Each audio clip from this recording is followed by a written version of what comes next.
Olá! Hoje a gente vai mergulhar numa ideia que, olha, desafia quase tudo o que a gente pensa sobre carreira e propósito de vida.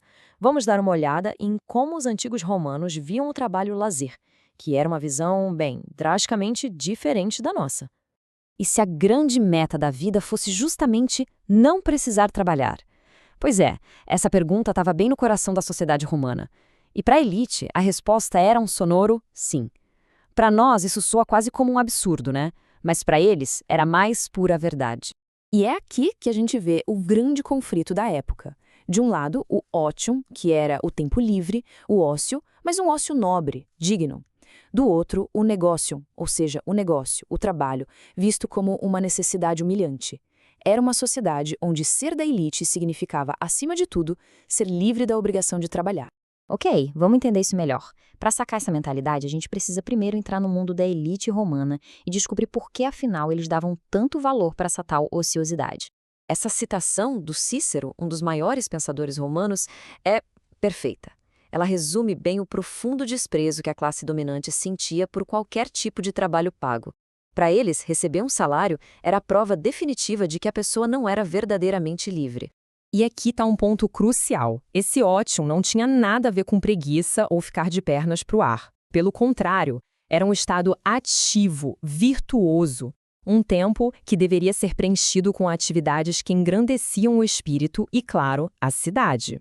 E que atividades eram essas, então? Bom, a gente está falando de governar, administrar as riquezas da família, debater filosofia, escrever poesia, atuar como advogado. Repara que são todas atividades de liderança, de comando intelectuais. Nenhuma delas envolve trabalho manual ou receber um pagamento direto por um serviço.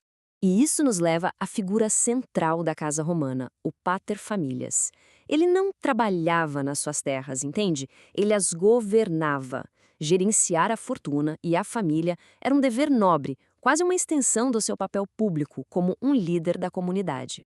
Tá, mas aí fica a pergunta, né? Se a elite não estava trabalhando, quem é que construía tudo? Quem plantava comida? Fazia as roupas? Erguia os prédios?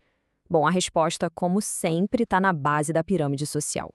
E essa tabela mostra um pouco da dura realidade dessa mão de obra. Tinha desde o escravo rural, que vivia em condições brutais, até o trabalhador livre, que, apesar do nome, muitas vezes tinha uma vida tão precária que sua liberdade significava pouco mais que a liberdade de passar fome. E, para a gente ter uma ideia da dimensão disso, no auge do Império, estima-se que a população de pessoas escravizadas só na Itália era de 1 a 2 milhões. Era uma parcela gigantesca da força de trabalho, e era sobre as costas deles que todo o luxo do ótium na elite era construído. E olha só que fato bizarro para a gente entender o abismo que existia. Um senhor tinha o direito, por lei, de torturar uma pessoa escravizada para conseguir uma confissão num tribunal. Perante a lei, um escravo não era uma pessoa, era uma propriedade, um objeto. Só que essa é apenas uma parte da história. Porque, apesar de todo esse desprezo da elite, uma visão muito diferente estava surgindo entre os próprios trabalhadores. A grande questão é, será que essa galera que trabalhava aceitava essa ideia de que o trabalho deles era algo menor? Ou será que eles criaram uma identidade própria, um orgulho próprio? As evidências que a gente tem, principalmente arqueológicas, nos dão uma resposta bem surpreendente. Nossa, que frase poderosa, hein? Ela vem de um personagem que era um ex-escravo, um liberto, e ela mostra um orgulho imenso, mas um orgulho baseado na autossuficiência, no trabalho duro, no sucesso financeiro. São valores que batem de frente com os da elite ociosa. E essa mentalidade não era um caso isolado, não. A maior prova disso está nas lápides. Foram encontrados centenas de túmulos onde artesãos, comerciantes, padeiros faziam questão de deixar registrado para sempre, com orgulho, qual era a sua profissão. Agora, percebe o detalhe aqui que é fundamental?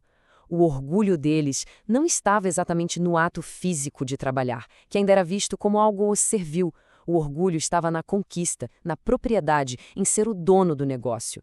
Era quase uma consciência de classe que valorizava a prosperidade e a boa reputação profissional. Então, quando a gente junta todas essas peças, o cenário que aparece é bem complexo. E ele levanta questões que, acredite, ainda fazem muito sentido nos nossos dias.